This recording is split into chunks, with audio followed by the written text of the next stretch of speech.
Knowledge is power. Make an impact by learning more, or hire us to do it for you. Let us focus on what we do best so you can stay focused on what you do best. Find all of our options under services, one-to-one training, subscription-based training, or accounting and business consulting.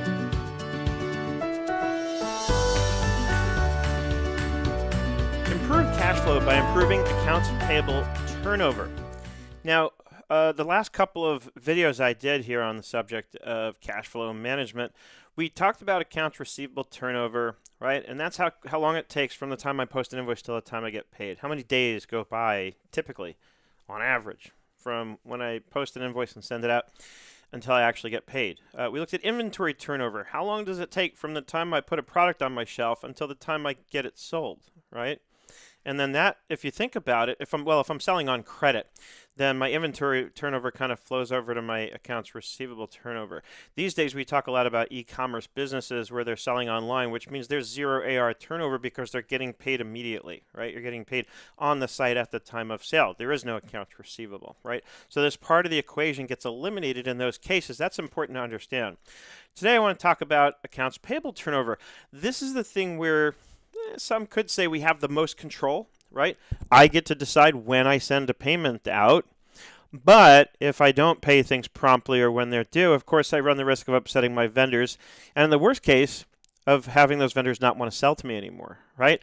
So yes, we have, on one hand, in theory, we have more control in that I have the ultimate control over when I send a payment out, or maybe I don't. Right? Again, I deal with a lot of e-commerce companies whose suppliers require payment in full up front because they don't want you to have that control. They don't want you to make them wait, and they certainly don't want to send you products, especially if they're shipping overseas, and run the risk that you don't pay them, right? It's a lot harder to collect overseas these days.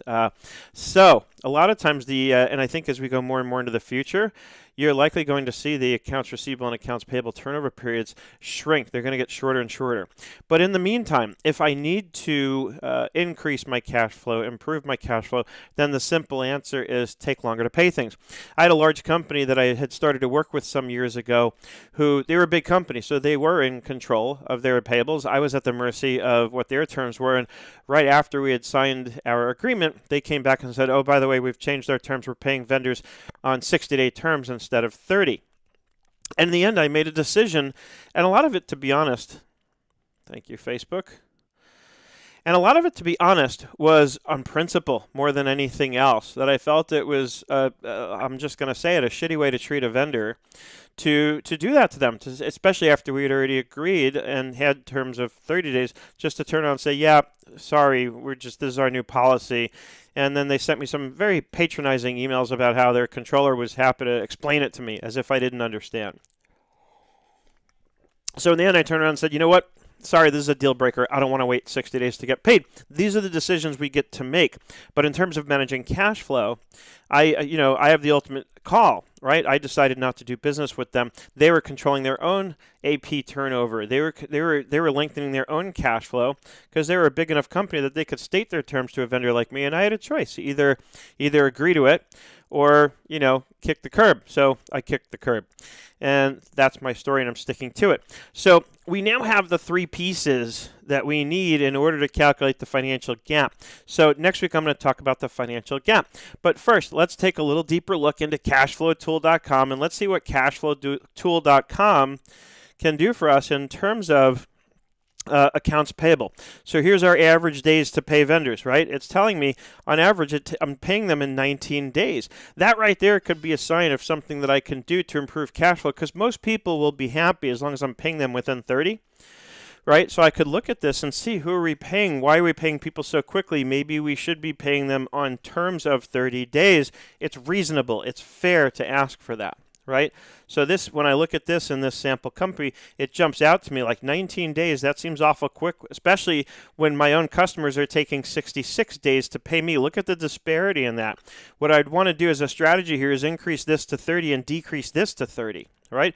We want to collect our receivables faster and slow down the rate at which we pay our payables if we can. And doing that on both sides will really improve cash flow, right? I'll have more cash on hand to work with. And look, there's Mike, ready to explain things to you. He'll explain the cash overview.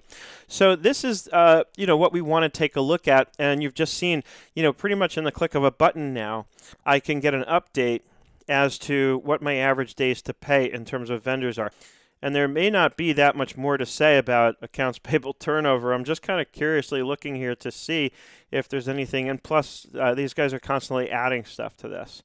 Because then we'll start getting, after we get into the financial gap next week, we'll start getting into some of this other stuff like the quick ratio and the cash ratio, which, uses as part of its calculation things like our accounts payable. So that is the deal. So if you haven't already taken your free trial of cashflowtool.com, this tool just keeps getting better. They keep adding more and more updates. Again, you've got your cash flow calendar. You can do your own cash flow projections right here because you can customize all this. So do check this out if you haven't already, and check the description of this video wherever you happen to be watching this, because I'll post a link. I have a what do you call it? I'm a partner, a reseller, if you will, of cashflowtool.com. So I'd love it if you use my link so they know I sent you. They send me a thank you. I think they give you a discount.